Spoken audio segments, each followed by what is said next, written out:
Добрый день, добрый вечер. В Москве сейчас 20 часов, как всегда в понедельник в это время, как и все предыдущие 20 лет, я выхожу с программы «Полный альбац» для того, чтобы мы могли поговорить о ключевых событиях недели, тех событиях, которые будут иметь влияние на политику ближайших недель и месяцев. Сразу хочу вас попросить, пожалуйста, подписывайтесь на канал, кто еще нет.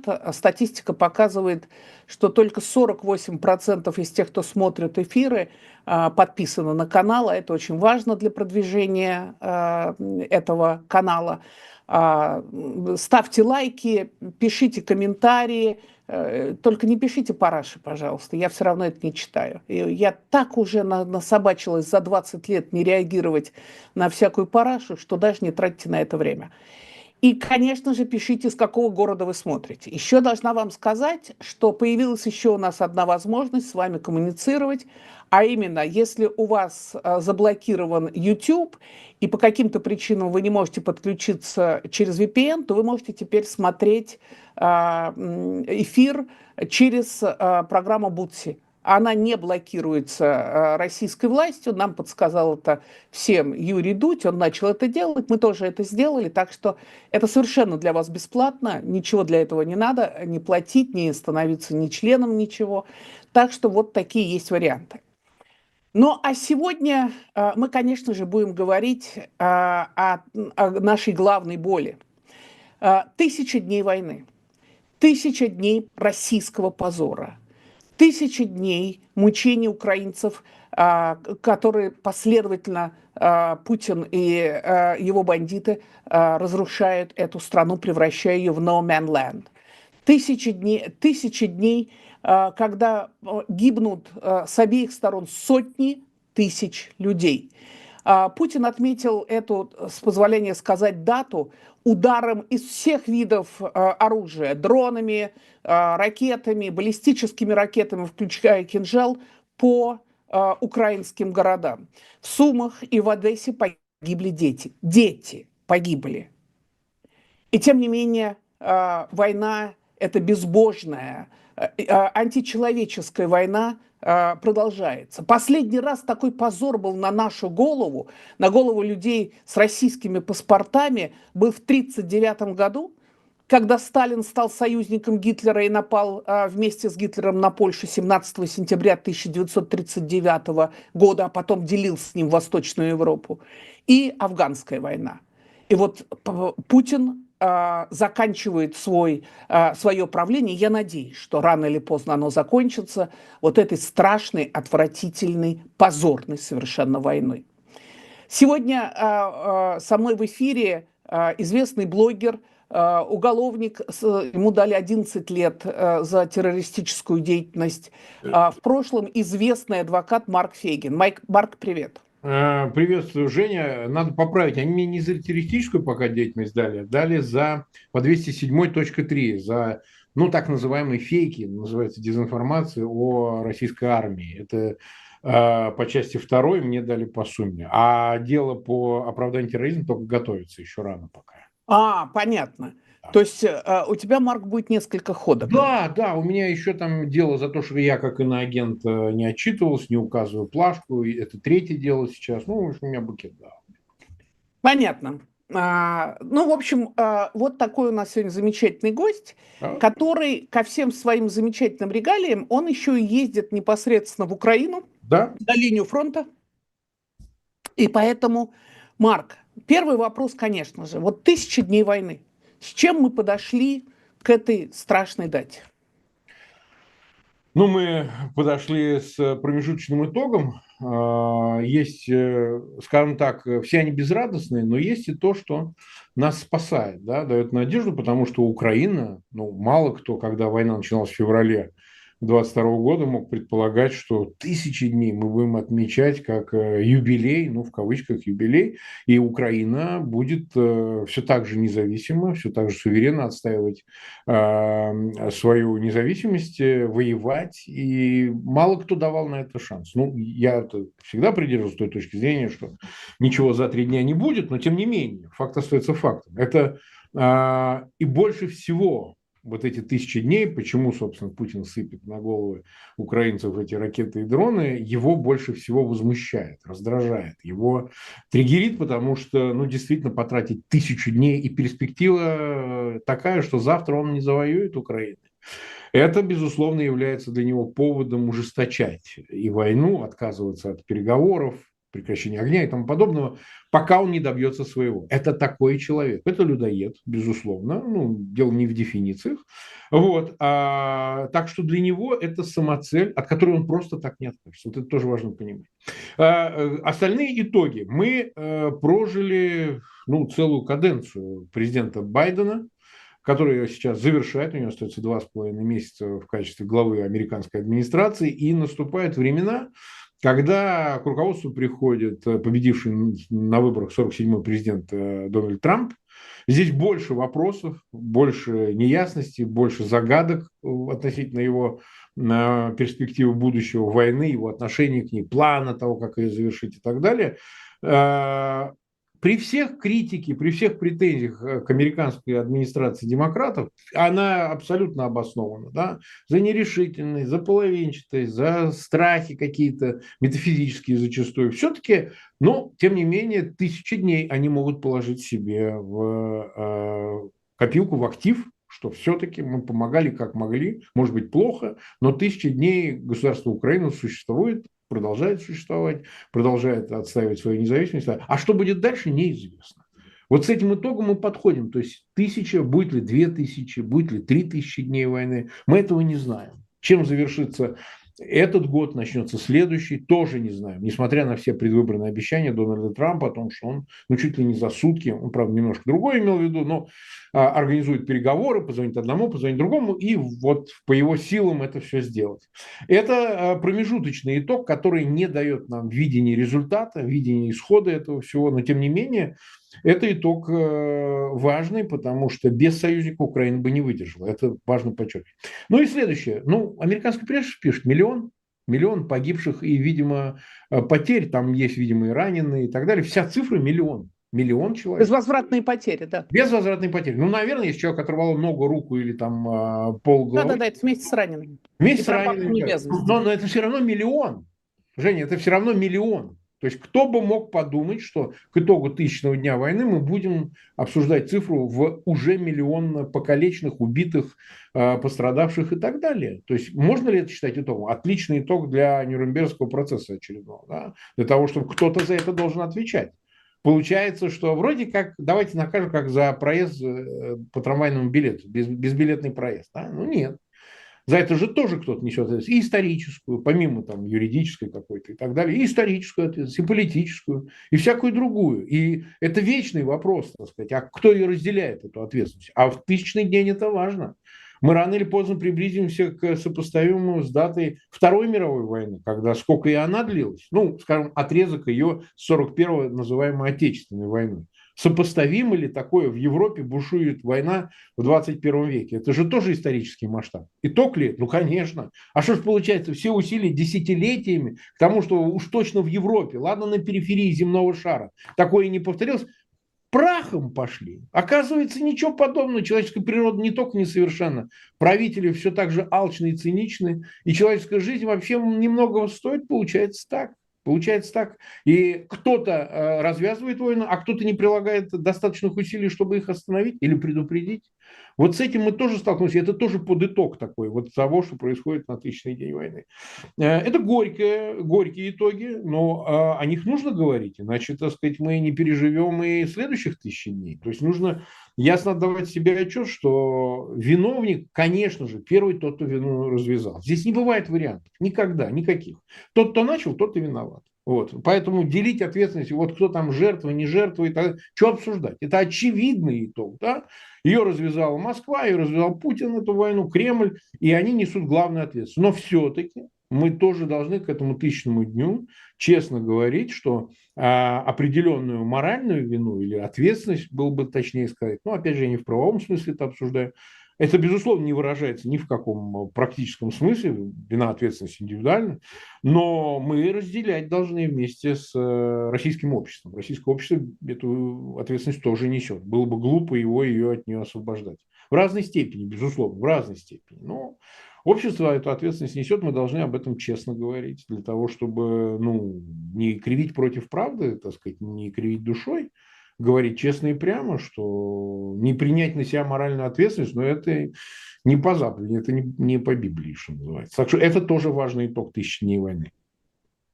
Спасибо, Марк. Я должна сказать тебе, что ты абсолютно прав, что это не по Библии, потому что, как мы помним из Да, второй книги Моисея и Шмота, который в христианском варианте называется «Исход», да, там говорится о том, что евреи стояли перед Богом как один, Израиль.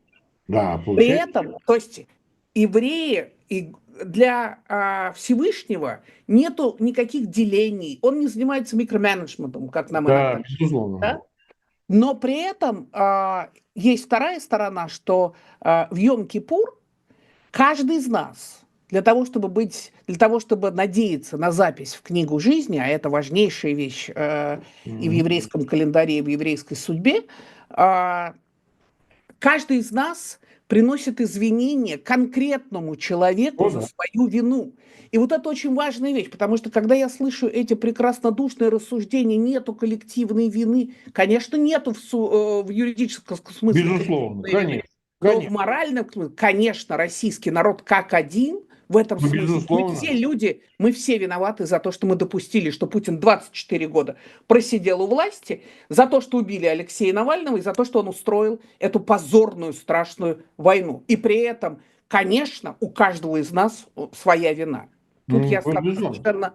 Нет, Женя, погоди, а Вилли Брандт, который, извините, воевал, собственно говоря, с гитлеровской Германией в рядах, Великобритании, он входил в военной форме чужого государства с отличительными знаками, да, встал на колени в Варшаве, признав эту вину как некую коллективную ответственность. Он-то лично-то ни в чем не виноват. Более того, он боролся против этого режима, да, гитлеровского режима в Германии, нацистского режима, но человек принял на себя ответственность за других в том числе. Значит, в этом смысле, безусловно, и, конечно, снимать себя, это большой грех.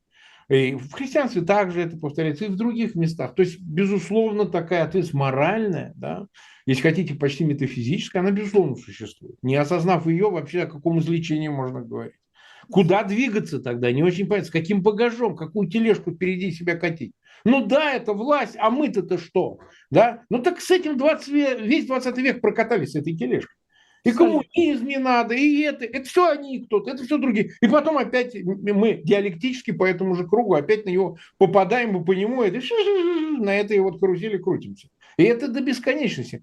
Как раз война с Украиной – отличный повод это осознать. Великолепный повод, потому что здесь все ясно, здесь все четко. Это не внутренняя оккупация, которую можно списать. Вот терпели коммунизм, терпели, значит, все ужасы, которые с ним связаны. Но тут-то ведь можно было, вот, скажем так, можно было этой войны, чтобы ее не было, обойти ее? Да, конечно.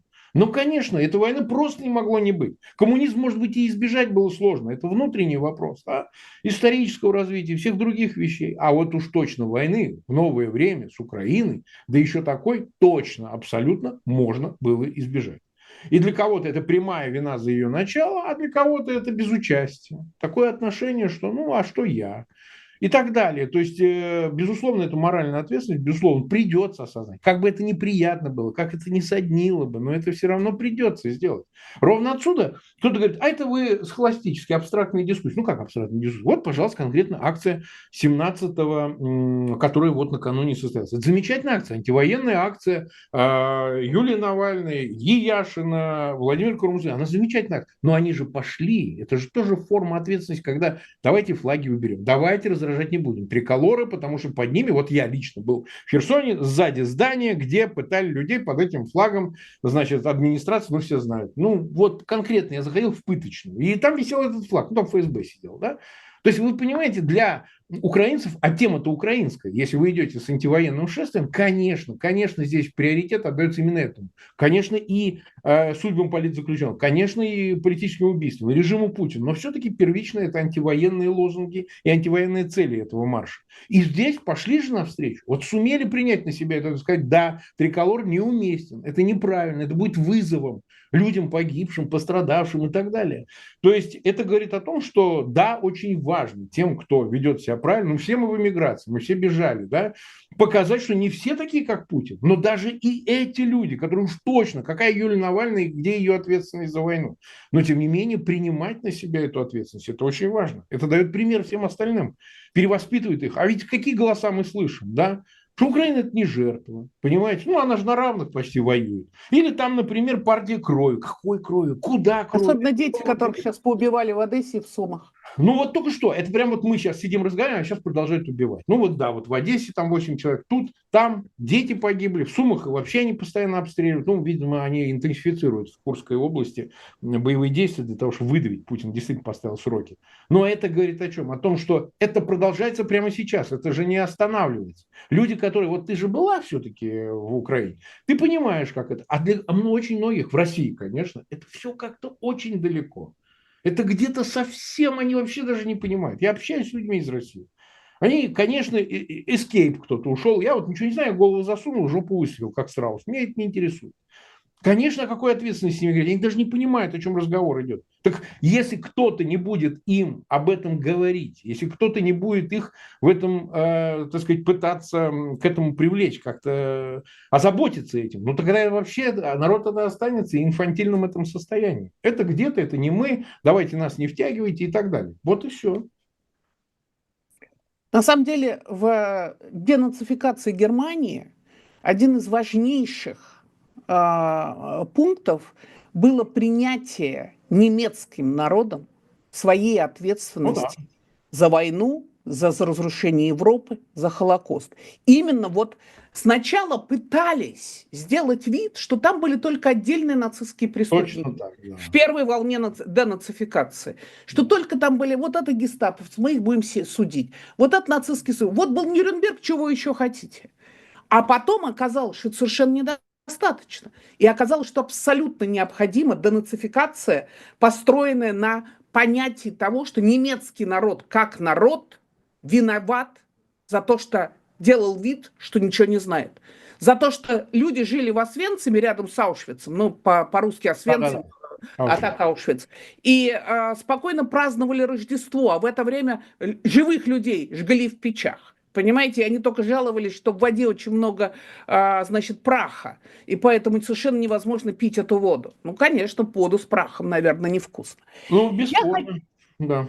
Марк, давай вернемся вот к конкретным последним событиям. Вот самое последнее событие. Администрация Байдена после этого страшного удара по украинским городам силами, значит, ракет, дронов и так далее, наконец разрешила использовать атакамс по территории России. Да. При этом, и я слушала вчерашнее заявление Зеленского, президента Украины, я так и не поняла, это разрешение, чтобы бить по российским войскам в Курской области, или это вся территория России теперь может быть поражена атаками? Зеленский, да, сдержанно в своем обращении отреагировал. Он сказал, что нужно не слова, а ракеты. Я думаю, что, конечно, это решение прорабатывалось. Это не так, что вот их поставили перед фактом. И я думаю, оно вымученное давно решение, которое Байден уже в конце своей каденции, так сказать, решил обнародовать. Остаются несколько вопросов. Ну, например, согласовывал он это с Трампом или нет? Первый вопрос.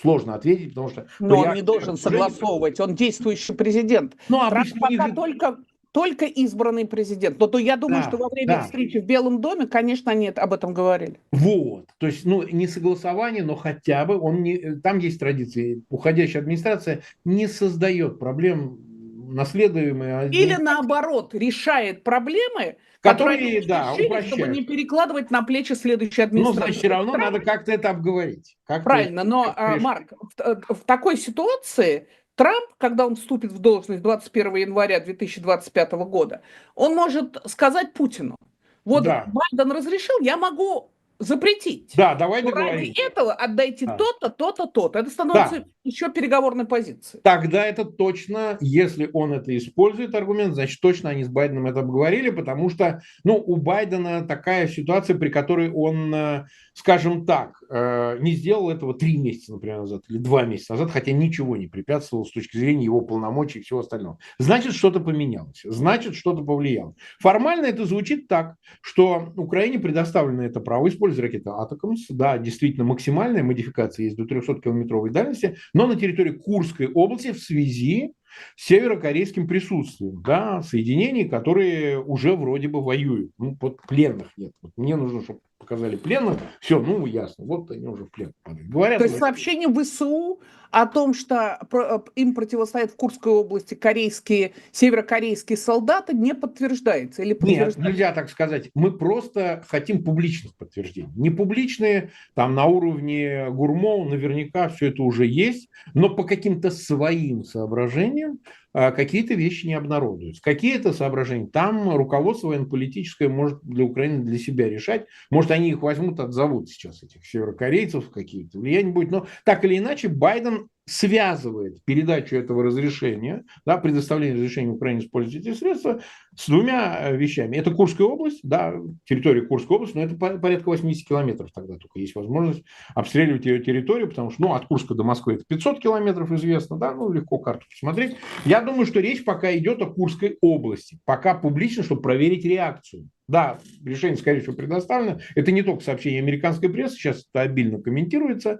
Вот, но мы дождемся, когда официальный Пентагон и Белый дом об этом скажут. Они скажут, ну, скоро как бы утро, и, так сказать, все будет обнародовано окончательно. Но, да, это связано. Для чего? Осторожно подходит. Ровно поэтому уже есть реакция со стороны Парижа и Лондона. Они пока воздерживаются от сопряженных с этим решений предоставления права Украине использовать для ударов вглубь территории России, соответственно, скальпов французских и Stone Shadows. Ну, Stone Shadows – это американо-британская ракета и так далее. Как она называется еще раз? Stone Shadows. Ага. Да, да. Storm. То есть это как шторм, да? Да. Ага. Ну, там надо отличать. Дело в том, что атакамс это все-таки баллистические снаряды, а это крылатые ракеты. Их попроще сбить. Вот это тоже очень важно. Stone Shadows стрелять на 560 километров – это очень приличное расстояние, то есть до Москвы достреливать. Но ее проще сбить. Поэтому самый принципиальный вопрос – это предоставление именно атакамс права использовать их. И мы видели, как они эффективны. Почему так Москва рефлексирует? Ну, потому что видели, как эффективно они стреляют. Во-первых, они очень точны. Вот. Во-вторых, они наносят гигантский ущерб. Это очень значительный ущерб, который наносит подобного рода средства. Да? Я думаю, администрация сознательно Байдена сейчас осторожничает, чтобы посмотреть за реакцией, потому что Москва сейчас грозится. Я уверен, после объявления вчера о том, что вот такое право предоставлено через, ну, в прессе специально слили, чтобы если вдруг назад отыграть или как-то уменьшить эффект, или сказать, да нет, мы разрешили только по Курской области, смотрят за реакцией. Это обычная практика. Москва обрывает телефоны. Я уверен, что сейчас и с окружением Трампа, и в Белом доме наверняка идет какая-то работа. Так сказать, ну, там, насколько я понимаю, главный контакт – это секретарь Совета Безопасности, ну, помощник по национальной безопасности президента Байдена Салливан, который общался всегда с Патрушевым. Насколько сейчас есть контакты с помощником по кораблестроению Патрушевым, трудно сказать. Но, во всяком случае, это вот тот контакт, и как об этом много писали, собственно, эти взаимоотношения и стали одним из следствий того, что Украина вовремя не получала и не получает оружие. В частности, безусловно. И, конечно, то есть мы и говорим о том, что позиция сильно претерпела изменения нынешней администрации Байдена, на мой личный взгляд, с прошлого года, с момента саммита НАТО в Вильнюсе. Вот я тестирую это июнем 23 года, сильно поменялось. Да, в канун этого, значит, замедлились поставки для осуществления, значит, контрнаступления украинского, контрнаступа. Потом были события, сопряженные с этим отчасти, похода Пригожина на Москву, действительно, как местный сказал посол Украины в Париже, что испугались в двух столицах, в Москве и Вашингтоне, от того, что могло произойти с Пригожиным. Ну, эти события завершились путем убийства Пригожина 23 августа. И, в общем, с этого момента мы постоянно видим сдерживающие действия американской администрации по отношению и к самому Киеву, и военно-политическому руководству, и в отношении себя, чтобы как бы дозированно передавать эту помощь, оттягивать максимально долго, согласовывать все ее детали. Но это, кстати, привело только к печальным последствиям. С политической точки зрения они очень сильно потеряли в очках на выборах. То есть, очевидно, не любят в Америке нерешительную политику. Ну, не любят ее. Ну, вот инстинктивно или как-то еще на нее вот именно так реагируют. Понимаете? Марк, Трамп демонстрировал хочу обратно. успеть, поскольку у нас не так много времени, а у меня очень много к тебе вопросов. Поэтому Да? поскольку я тебя буду чуть прерывать, чтобы задать следующий вопрос. Значит, писали украинские СМИ и блогеры, военкоры, военные блогеры, что F-16 принимали участие в отражении атаки вот этих российского нападения в воскресенье, в субботу и воскресенье, что из 100, что-то 20 дронов и ракет, которые были выпущены, 100 были сбиты, в том числе с помощью F-16. Это действительно правда? Да, я думаю, F-16 используется именно для обеспечения бесполетной зоны. То есть они их начали использовать. То есть все разговоры о том, что F-16 Украине на самом деле не нужны, потому что они трудны в использовании, это оказалось тоже фейк. Нет. Безусловно, они используются, они очень эффективны. Но есть споры относительно того, все-таки пилоты, насколько они профессионально используют машины и так далее. Я не берусь об этом судить. Потому что первые F-16... Там были и аварии, там много чего было. Было и много чего было. И, может быть, даже и какие-то там непрофессиональные использования. Я не берусь об этом судить, потому что это секретная информация, я ее не знаю, но судя по всему, что по отзывам, я вот сам во Франции живу, например, да, я, например, был в Аркашоне, вот, ну, гулял по Аркашону, значит, и, значит, смотрю, летают, значит, тренируются и F-16, и Миражи, и да, и мне охрана меня охраняет, французская специальная полиция, они говорят, а это летают украинские летчики. Я говорю, а то вы-то, говорю, откуда знаете? Ну, мы знаем, вот у нас информация, это вот тренируются украинские летчики. Я говорю, ну, погодите, в Аркашоне тренируются украинские летчики? Да, в Аркашоне тренируются украинские летчики. То есть... И в Оклахоме тоже. Да, ну то есть они тренируются, их привозят, они, так сказать, в боевых условиях, ну, наверное, сейчас им нужно какое-то время для того, чтобы эффективнее управлять этими средствами, то есть самолетами F-16.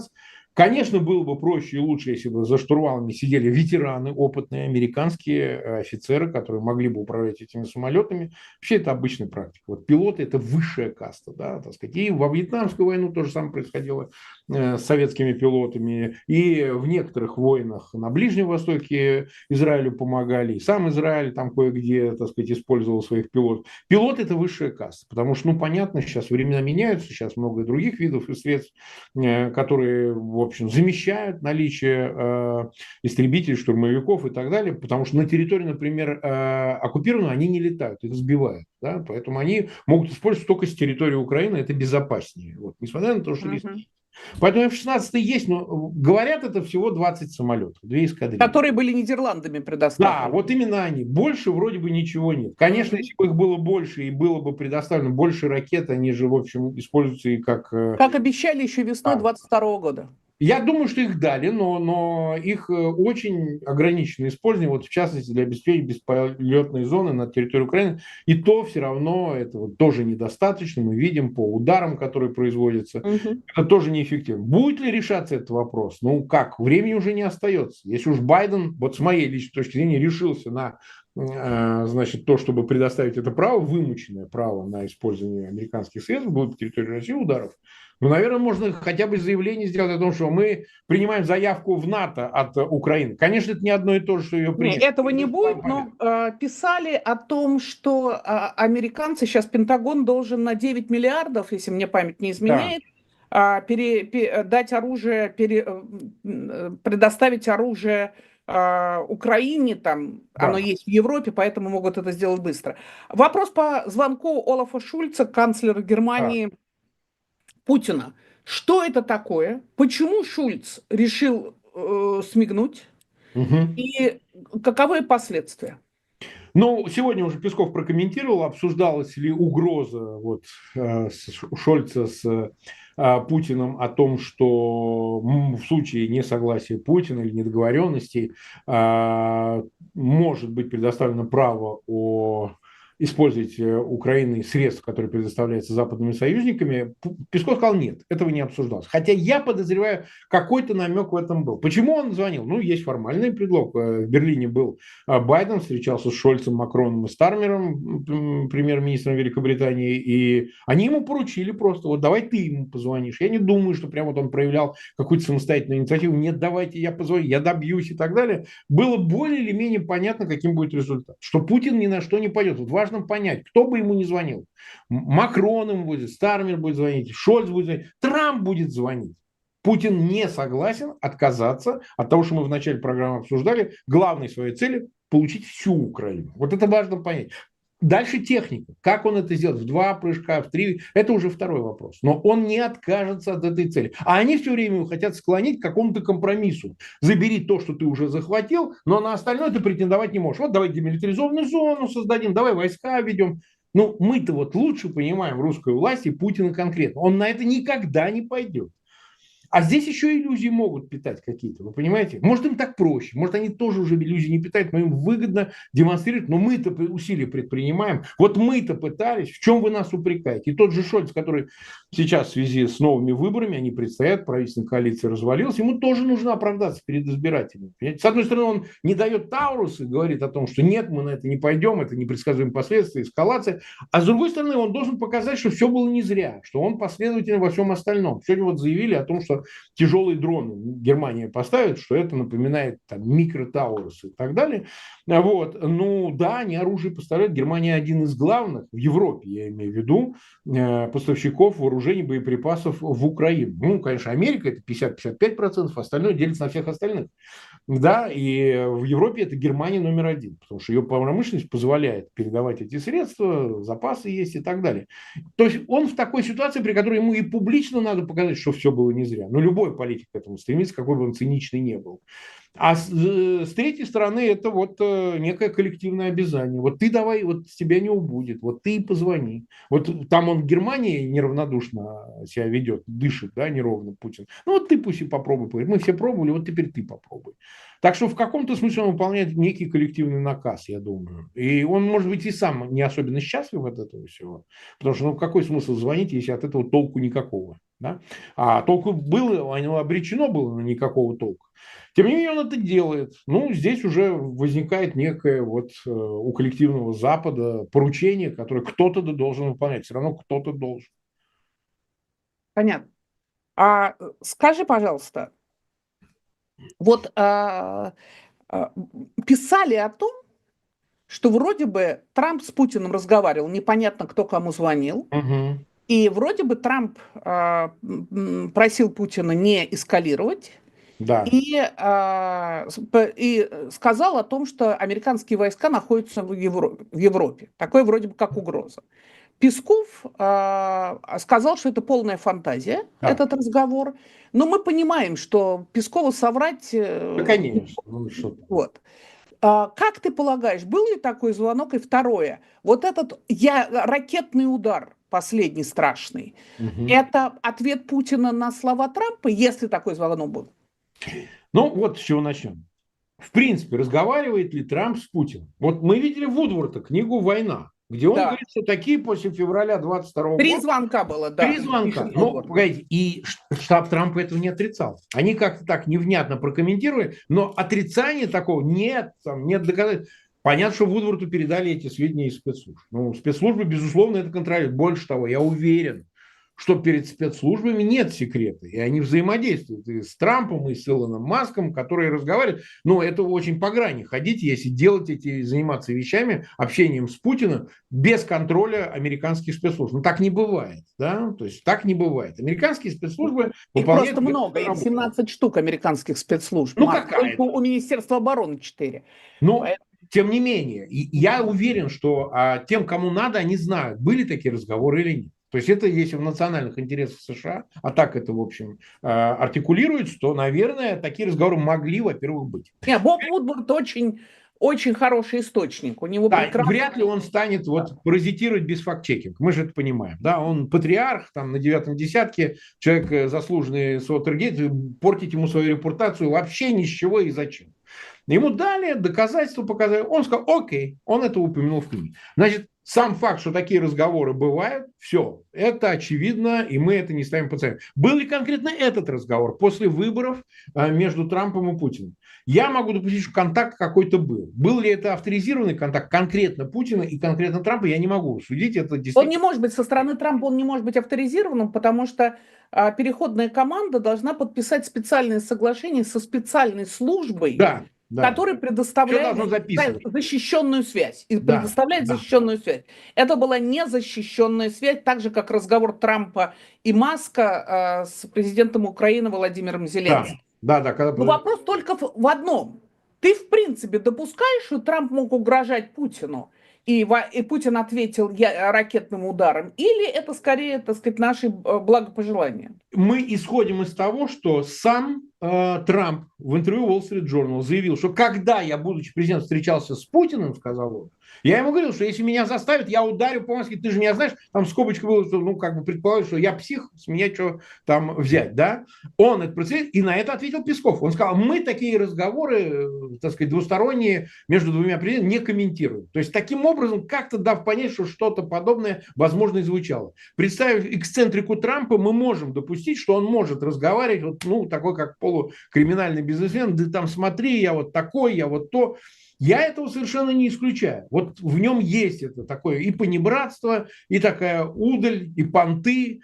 То, что Путину, как бы, с одной стороны, понятно, но и страшно от чего. Вот это тоже очень важно понять. Когда с ним разговаривают на одном языке и не пытаются, понимаете, его там убедить, доказать, подластиться к нему или, так сказать, задобрить как-то. Вот он тут может по этому поводу рефлексировать, вот мне кажется. Поэтому допустить, что Трамп может такой разговор вести, я могу. Подтверждение, что был конкретно этот разговор, пусть даже через доверенных лиц или каким-то еще образом, сложно сказать, надо проверить. И в Украине нету на эту тему, на этот счет... Я не могу сказать. Я не могу сказать, потому что, ну, видим какая-то... Ну, ГУР-то должен знать или нет? Я думаю, что Зеленский в курсе больше того, о чем он говорит. Его держат в курсе любых переговоров. Я не думаю, что без Зеленского что-то решается. Никто не станет этого делать, понимая, что Зеленский тоже зависит от общественного мнения у себя. То есть не будет так, что давайте мы Зеленского прогнем, сдать территории, там, отказаться от НАТО и так далее, и все будет очень хорошо. Ничего не будет. Воюющая армия в стране, так сказать, под ружьем под 1 миллион человек. На фронте там до 350 до 400 тысяч. Тут с таким не шутят, понимаете? Поэтому здесь не будет кого-то ломать через колено, как часто вот описывают, что Зеленский какой-то вот, значит, человек, с которым можно не считаться, что он вне этого уравнения. Это не так. Это воюющая страна. Поэтому здесь так не будет. Марк, Трамп, мы понимаем, он бизнесмен. Да. Для него любые переговоры – это сделка. Безусловно. И исходом которой должна быть какая-то прибыль. Да. У меня только что здесь в Гарварде, в русском центре, были вот на моем семинаре знаменитые американские журналисты Питер Бейкер, который уже 20 лет старший корреспондент в Белом доме от Нью-Йорк Таймс, и его жена Сьюзен Глассер, колумнист, очень известный The Нью-Йоркера. И я их спросила впрямую, как вот вы представляете себе план Путина по завершению войны в Украине, о чем он говорил все время во время кампании? 24 часа, я все решу, при мне вообще никакой бы войны не было и так далее. И они, в общем, предположили, что, скорее всего, это будет обмен на санкции. Что Путину нужно? У него колоссальные проблемы с экономикой, с дефицитом бюджета, с растущей инфляцией, которая уже зашкаливает, с ценами и так далее. Что Трамп может предложить Путину снятие каких-то санкций в ответ на то, что Путин уйдет с каких-то территорий. Хотя я не очень понимаю, как это может быть, учитывая, что Путин занес в Конституцию Запорожскую и Херсонскую области. И Донецк с Луганской тоже. И Донецк с Луганской. Вот что ты думаешь, такая сделка возможна? Я считаю, что нет. Я считаю, что Путин, понимаете как, мы исходим из рационального начала, думая, что ему нужно закрывать проблемы с экономикой. Вот мы исходим из того, что он какой-то такой руководитель, который должен помимо войны думать еще и о каких-то вопросах, которые обеспечивают эту войну, экономической стабильности, социального мира, так сказать, отсутствие возмущения, ропота населения в связи с ухудшающимися экономическими и социальными условиями жизни. Да, население ему он положил всем, чем тогда, может собственно, положить. экономика, которая милитаризует... Корпорация, миллиардеры вокруг него, которые оказались заперты в золотой клетке. А тогда санкции в данном случае, те санкции, которые бьют по экономике, они для него не первостепенны. Он, конечно, это его заботит, и он этого хочет. Он сам называл это предварительным условием, когда был саммит мира в Швейцарии под Люцерном по формуле мира Зеленского. 3 условия. Да?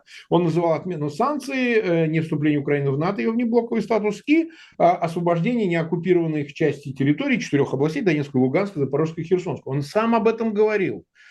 Но просто так, во-первых, отказаться от этого предварительного требования, предварительного условия к любым переговорам, в том числе и о прекращении огня, он не станет и не захочет. Плюс к тому, что если он пойдет по пути размена, а он сам Скобеевой сказал после саммита в Казани, БРИКС, давая ей интервью, разменов не будет. Любое достижение соглашения должно быть в пользу России. Это его прямая речь. В пользу ты знаешь, у него просто с этим. Он слово дал, слово и забрал. Согласен, но... Он же врет, как дышит. Да, это так, но в данном случае он навязывает эти условия, будучи внутренне убежденным, что им деваться некуда, они больше заинтересованы в прекращении огня и в каком-то замерении ситуации, что они пойдут на все 3 условия. А как они их продавят и как они заставят Украину с ними согласиться, он в данном случае даже не считает нужным озаботиться. Он убежден, что санкции, безусловно, будут сняты, давление на Россию ослабнет, и рестрикции, все, что это сопровождает, просто по факту вот этого высокой цены, которую платит Украина, поддерживая ее Запад и так далее. Он готов к издержкам, да, а Запад, по его глубокому убеждению, не готов. И поэтому они скорее мигнут, они скорее сломаются, нежели он. И санкции не могут стать решающим фактором, из-за которого он пойдет на попятную. Несмотря даже на всю тяжесть, я совершенно согласен. Ситуация тяжелая во всех отношениях. Но вот так он относится к собственному населению, так он относится к стабильности, так он воспринимает приоритеты. Главный приоритет – победить в войне, добиться своего. Дальше разберемся. Поэтому я не думаю, что он разменяет это вот на первостепенность санкций. Нет. Ты совсем не допускаешь, значит, внутри элитного переворота вокруг него, который скажет, что, знаешь, Вова, нам это надоело, мы хотим свои бабки, яхты и виллы в Италии и во Франции обратно, поэтому пошел ты нафиг. Я считаю, что они так думают, они как бы ропщут, они как бы недовольны всей этой ситуацией, но они просто трусы, они, по-моему, не могут это практически осуществить. Вот в чем беда, потому что для того, чтобы такое изменение произошло, такое кардинальное в верхах изменение, для этого нужно все-таки совпадение нескольких факторов. Интересы, безусловно, верхи, низы, известная теория. Вот. А с другой стороны, все-таки нужны личности там. Ну, надо отдать ему должное, что он за эти четверть века превратил просто в свое окружение. Оно же состоит из троглодитов. Посмотрите на них, вот с невооруженным взглядом. Это ж троглодиты законченные. Я не вижу ни одного человека с волей. Понимаете? Человеком, который... Для этого надо иметь какие-то и самостоятельные потенции, какие-то убеждения, что-то еще. А где они? Там какой-нибудь могу себе представить генерала Лебедя покойного, могу еще сопоставимую фигуру представить. Но представить, так сказать, какого-нибудь министра МЧС, бывшего охранника Путина, я не могу вообще в конец. То есть мне это вот совершенно не выглядит. Плюс система-то ведь трансформировалась. Это возможно было бы в условиях, пусть жесткой, но авторитарной системы, где было корпоративное начало. Да? Она же сначала была авторитарная система корпоративной по типу, а потом сразу начала трансформироваться в персоналистскую, когда он избавился от олигархата, там, его влияния на власть, и потом постепенно выстроил все службы под себя, потом расправился с выборами и так далее. А сейчас-то мы имеем в виду с тоталитарной системой. При Сталине возможен был заговор, да? Недовольство-то было, потому что смерть Сталина, что они говорят, вот товарищ Сталин спит. Безусловно, они воспользуются его ситуацией, его немощью, его инсультом. Конечно, они воспользуются. Конечно. Потому что вовремя не помочь, это и есть выражение заговора. Да? Но лежит в моче. Вот. На такое они готовы. Если он где-то упадет, если с ним что-то случится, скорее всего, с высокой степенью вероятности, они поведут себя так же. Не надо ничего делать. Давайте оставим. Пусть вот так вот. Да? Потому что вот вспомним Франко, генералиссимуса Франко. Ведь он полгода лежал в коме, полгода, и ничего не происходило. Как только все, он умер, шланги отключились, все, тут же вышел, значит, он был регентом по отношению к королю Хуану Карлосу, выступил, сказал, все, теперь у нас демократия и так далее. В случае с Путиным так точно не будет. Если он упадет в сулях собственных с инсультом, поверь, никто не подойдет, никто не поможет. Воспользуются этим благом всеобщем все. Никто не будет стоять и ждать над хладным телом, встанет из комы, не встанет из комы. Но сами это сделать, это очень маловероятно. Это как при Сталине. Никто на это не пойдет. Окей. Еще один вопрос. Марк, что сейчас происходит в Курской области? Потому что вот информация очень разноречивая. Российские военкоры сообщают, что российские войска наступают и вытесняют ВСУ с территории Курской области, а ВСУ таких комментариев не дают. Ну, ВСУ вообще ничего не комментирует. По Курской области даже есть некая, ну, такая установка. Вот у меня Тарас Березовец, он майор, пресс-офицер и так далее. Ему запрещено выступать, ну, как и некоторым другим военнослужащим. Я знаю просто комментировать, потому что, ну, как бы вообще щепетильную тему затрагивать, что Украина захватила какую-то часть российской территории, лучше не педалировать. Все понимают, что это так, но вот детали и вот пускаться в объяснение или в обсуждение, ну, нежелательно, да? Чтобы эта тема не слишком крепко звучала. Да, линия фронта изогнулась в Курскую область, ну, это последствия войны, а чего еще? Как-то не нападал же никто на Курскую область, пока в феврале 22-го не произошло то, что произошло. Безусловно, там была по максимуму 1200 квадратных километров территории, двух районов с прилегающими, которые максимально с августа месяца захватила украинская армия. Сейчас эта территория сокращается. Суджа, она, так сказать, не сдана. Но идут бои. И сейчас можно оценивать 600-700 квадратных километров территорию, которую занимает украинская армия. А имеет это смысл для Украины, учитывая, насколько велики проблемы с мобилизацией, мобилизация не удалась, нужны войска в других местах? Ну, скажем так, мы основываемся на том, что сказал генерал Сырский, да, нынешний командующий ВСУ. Он сказал, все-таки мы, благодаря этой августовской операции в Курской области, мы же оттянули значительную часть сил, средств российских с основных участков фронта внутри самой Украины. И, ну, не поспоришь, 50 тысяч сейчас там воюют, российских войск. Где-то около 25-27 им противостоит украинских вооруженных сил, но там из Сумской области постоянно ротации идут, там подтягивают одних, забирают других. Конечно, много погибших, раненых. Против этого аргумента сложно возражать. Да? Плюс всегда говорится о неком политическом смысле, для чего это было сделано. Для того, чтобы появились возможные козыри на руках Украины. И то, что Путин к 20 января прям поставил, чтобы их точно там не было, это же свидетельство того, что его это заботит. Его это, в общем, триггерит. Потому что, ну как, на территории Российской Федерации, Курской области, ну не маленькое пространство, занято иностранной армией. Это само по себе политический фактор, да, который оказывает самодавлеющее влияние, безусловно, на ситуацию. Конечно. Спорить об этом можно будет потом. Когда всем это завершится, можно будет оценивать, насколько это было оправдано или нет. Да? Критика звучит внутри Украины этих решений и планов в отношении Курской области. Но с моей личной точки зрения это шанс. Как он удастся его разыграть в конечном итоге, покажет время. Да? В идеале, конечно, территорию Курской области, занимаемую ВСУ, можно правильно, если была бы теория размена, там, разменять на Харьковскую область, там 200-250 квадратных километров занимают российские войска до Вовчанска, да. Можно было в Запорожской области какие-то участки тоже разменять. Ну, то есть в такой логике, безусловно, для военно-политического руководства Украины обоснование для этого было. И когда они принимали решение о вторжении, да, о захвате территории Курской области, хотя бы ее части, вот этих двух районов, ну, наверное, эта логика возобладала.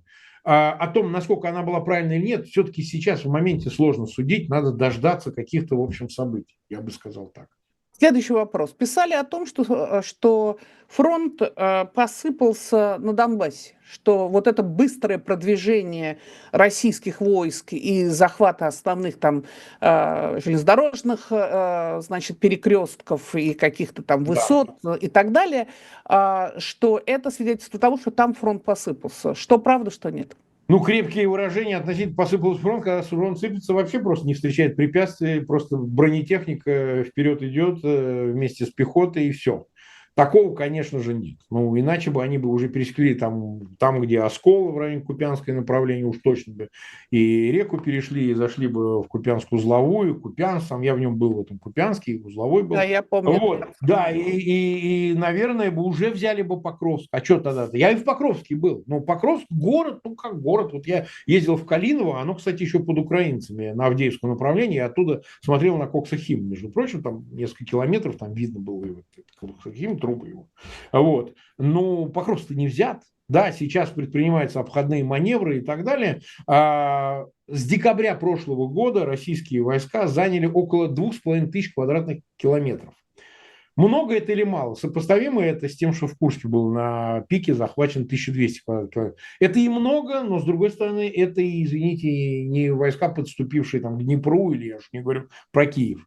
Это много, да, ситуация тяжелейшая, и Москва не скупится. Она, в общем, на издержки не обращает внимания, пытается как можно больше территории захватить, но я бы не сказал, что она катастрофическая и фронт посыпался. Так, наверное, сказать было бы нельзя, потому что, в конце концов, все будет решающим образом зависеть от позиции США, ну, естественно, от фронта и от сил, средств, ресурсов, которые обладает Украина, но все-таки от позиции США. Если предоставят по максимуму все необходимое, да, Украина не вернется к границе 91 года. Да, невозможно деоккупировать территории, которые занимают российские войска. Ну, как минимум, остановить продвижение можно. Тем более, есть последний фактор, это касается зимы. Вот 2 зимы мы смотрели, что боевые действия приостанавливаются. Ну, нет зеленки, прятаться негде, да. Техника ломается, потому что, ну, сначала она вязнет, а потом она мерзнет, да.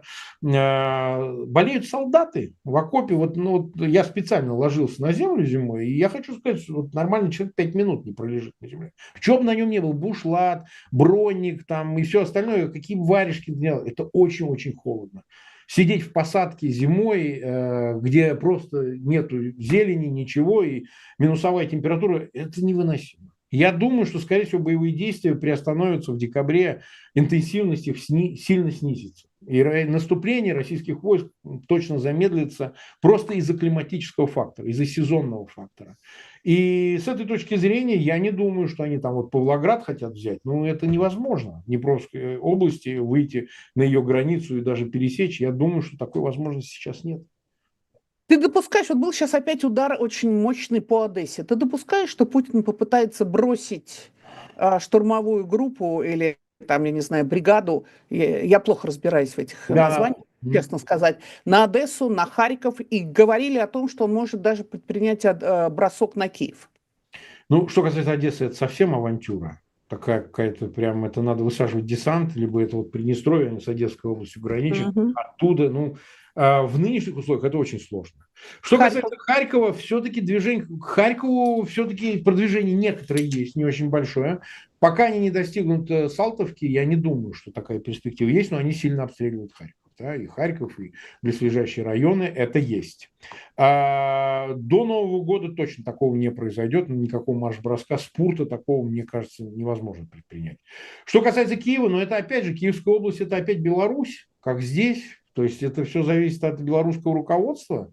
Я считаю, что оно не может противостоять, если вопрос станет ребром, но пока ему это почему-то удавалось. Видимо, сам Лукашенко... Лукашенко, в смысле. Да, Лукашенко, он пытается этому, понимая, какие последствия уже для него во второй раз уже будут. Просто так он не отделается. Так сказать, эти атакамсы уж там вообще даже спрашивают, разрешения не будут, чтобы обстреливать его резиденции. Даже не сам возникнет вопрос. Если такое произойдет, то атакамсы полетят по всем его резиденциям, 15 или 16 штук, по-моему, в Беларуси, и никто даже ни обсуждений не будет. Поэтому для Киевской области, да, для этого нужно использовать все-таки разрешение и согласие белорусского руководства. Мне кажется, что вряд ли его в ближайшее время можно будет достигнуть. Последний вопрос, поскольку мы должны тебя отпускать на Да, собственный эфир. да. Если Трамп... Тут вот представление здесь, в Соединенных Штатах, что Трамп не будет давать оружие Украине. Европа потянет одна помощь Украине? Ну, я выскажу свое личное мнение. Я считаю, что Европа не потянет. Это мое личное мнение. С одной И Европой. что будет? Неоднозначный вопрос о том, как поведет себя Трамп, он неоднозначный. То есть будет лаг временной, за который этот вопрос будет решаться, потому что выделенные сейчас вот эти 9 миллиардов, остатки от помощи, при том, что финансовый год в Америке закончился в октябре, а нового я не знаю, где это новые выделения в 60,5 миллиардов, и так вымучивали 6 месяцев. А сейчас даже признаков нет, и спикер Джонсон высказался, мягко говоря, что не желает выделять средства Украине. Может быть, это предвыборный какой-то тезис, риторика такая, в помощь Трампу. Но сама Европа, конечно, не потянет, еще и потому, что там психологически будет очень сложно. Если вдруг устраняются Соединенные Штаты, для Европы очень сложно ощутить себя в этой одиночке, да, значит, в одиночестве поддерживая Украину. Здесь могут быть большие провалы по боеприпасам, огромные провалы по средствам, безусловно, и это может надломить Европу чисто психологически, но на это тоже уйдет время, это не за один день произойдет, то есть какой-то часть 25-го года еще будет вполне сносной. Марк Фейгин, спасибо большое за участие в этой программе, и будем надеяться на то, что Украина выстоит, и Путин, нельзя допустить, чтобы Путин победил. Вот это, мне кажется, совершенно очевидно. Спасибо, пока. Спасибо. Зрителям и слушателям услышимся через неделю. Пока-пока. Пока. Пока.